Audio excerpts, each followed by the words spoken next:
ZEE5 ಇರುವಾಗ ನೀವು ನಿಮ್ಮ ನೆಚ್ಚಿನ ಶೋಗಳನ್ನ ಎಂದಿಗೂ ಮಿಸ್ ಮಾಡಿಕೊಳ್ಳುವುದಿಲ್ಲ. ಅದು ಸಂಪೂರ್ಣ ಉಚಿತವಾಗಿ.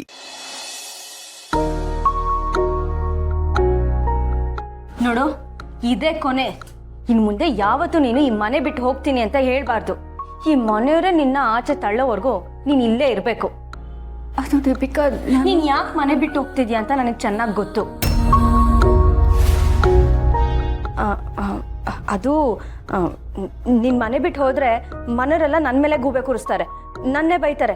ಅದಕ್ಕೆ ತಾನೇ. ಇಲ್ಲ ದೀಪಿಕಾ, ನನ್ನ ಮನಸ್ಸಲ್ಲಿ ಅಂತ ಯೋಚನೆಗಳು ಏನೂ ಇಲ್ಲ.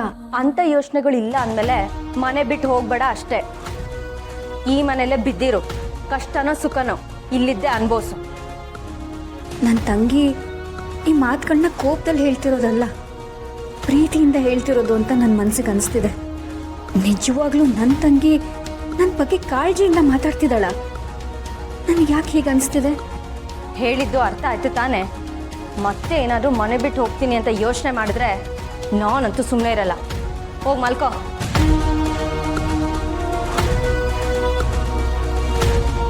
ನನ್ನ ತಂಗಿ ನನ್ನನ್ನು ತಡೀತಿದ್ದಾಳ. ನನಗೆ ನಂಬೋದಕ್ಕೆ ಆಗ್ತಿಲ್ಲ. ಅವಳ ಮಾತಲ್ಲಿ ಸಿಟ್ಟಿದ್ರು ಅವಳ ಮನಸ್ಸಲ್ಲಿ ಪ್ರೀತಿ ಇದೆ ಅನಿಸ್ತಿದೆ. ಇವಳನ್ನ ಅರ್ಥ ಮಾಡ್ಕೊಳ್ಳೋದಕ್ಕೆ ಆಗ್ತಿಲ್ವಲ್ಲ.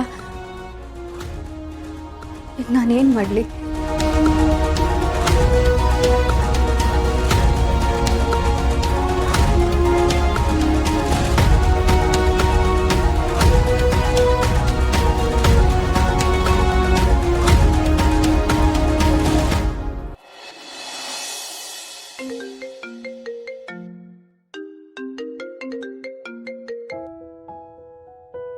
ಹಲೋ, ಹೇಳಿ ಡಾಕ್ಟರ್. ಹಲೋ ತುಳಸಿ ಅವರೇ, ಹೇಗಿದ್ದೀರಿ? ಚೆನ್ನಾಗಿದ್ದೀನಿ ಡಾಕ್ಟರ್. ತುಳಸಿ ಅವರೇ, ನೀನ್ ನಿನ್ನೆನೆ ಚೆಕಪ್ಗೆ ಬರ್ತೀನಿ ಅಂತ ಹೇಳಿದ್ರಿ. ನಾನು ಲಾಸ್ಟ್ ಟೈಮ್ ಕಾಲ್ ಮಾಡಿದಾಗ ಯಾವುದೇ ಕಾರಣಕ್ಕೂ ನಾನು ಮಿಸ್ ಮಾಡಲ್ಲ, ಬಂದೇ ಬರ್ತೀನಿ ಅಂತ ಕೂಡ ಹೇಳಿದ್ರಿ. ನೀವು ಈ ರೀತಿ ನೆಗ್ಲೆಕ್ಟ್ ಮಾಡಿದ್ರೆ ತುಂಬಾ ಕಷ್ಟ ಆಗತ್ತೆ. ಸಾರಿ ಡಾಕ್ಟರ್, ಅದು ಮನೇಲಿ ಏನೇ ಸಮಸ್ಯೆಗಳಿರ್ಬೋದು. ಹಾಗಂತ ಹೊಟ್ಟೆಲಿರೋ ಮಗುಗೆ ಸಮಸ್ಯೆ ಆಗ್ಬಾರ್ದಲ್ಲ. ನಿಮ್ ಡೆಲಿವರಿ ಟೈಮ್ನಲ್ಲಿ ಕಷ್ಟ ಆಗ್ಬಾರ್ದಲ್ವಾ? ಲಾಸ್ಟ್ ಚೆಕಪ್ ಆಗಿ 2 ತಿಂಗಳಾಯ್ತು. ಹಾಗೆ ನೋಡಿದ್ರೆ ನೀವು 15 ದಿನಕ್ಕೊಮ್ಮೆ ಬಂದು ಚೆಕಪ್ ಮಾಡಿಸ್ಕೋಬೇಕು. ಮೊನ್ನೆ ನೋಡಿದ್ರೆ ಹೊಟ್ಟೆ ನೋವು ಅಂತಿದ್ರಿ.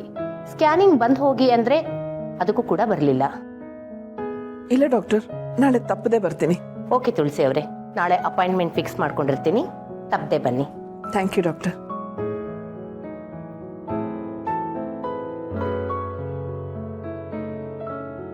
ಕ್ಷಮಿಸು, ಈ ಎಲ್ಲ ಕಡಿಬಿಡಿಲಿ ನಿನ್ನ ಆರೈಕೆ ಮಾಡಕ್ಕೆ ಆಗ್ಲಿಲ್ಲ. ಇನ್ ಮುಂದೆ ನಾನು ನಿನ್ನ ತುಂಬಾ ಚೆನ್ನಾಗಿ ನೋಡ್ಕೋತೀನಿ. ನಿನ್ಗೇನಾಗಕ್ಕೂ ನಾನು ಬಿಡೋದಿಲ್ಲ. ZEE5 ಆಪ್ ಡೌನ್ಲೋಡ್ ಮಾಡಿ ಎಲ್ಲಾ ಸಂಚಿಕೆಗಳನ್ನು ಸಂಪೂರ್ಣ ಉಚಿತವಾಗಿ ನೋಡಿ.